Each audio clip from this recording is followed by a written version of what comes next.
Well, the Cuban Five are five individuals who infiltrated the right-wing paramilitary organizations in Miami with the purpose of identifying and preventing terrorist attacks on Cuba. Right, there have been several attacks, including that have resulted in death, and the death of two Italian tourists, for instance. And not to mention an airplane bombing in 1976. The Cuban Five were here in the U.S.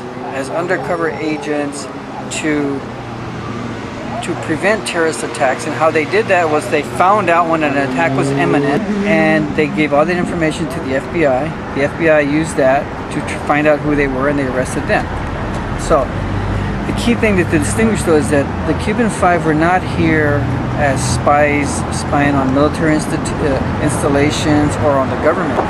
They were simply monitoring the terrorist organizations that have already and very publicly demonstrated their intent to kill people in Cuba. Not even Cubans, just anyone who goes to Cuba, the tourists.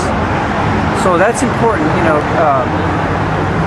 to distinguish. They're not spying on the U.S. government. They cooperated with the U.S. government, and they were penalized for that. Some people would think, well, they're spies. They were undercover spies. They deserve to be in prison. They got caught. Well, if they were spying on the government or on a nuclear facility or on a power plant, perhaps, but they weren't doing any of that.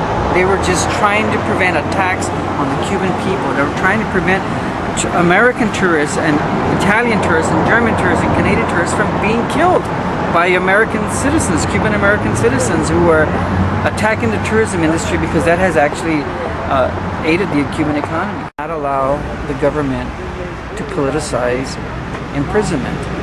It could very well lead to fascism. I mean, we're far from that, but this is the slippery slope.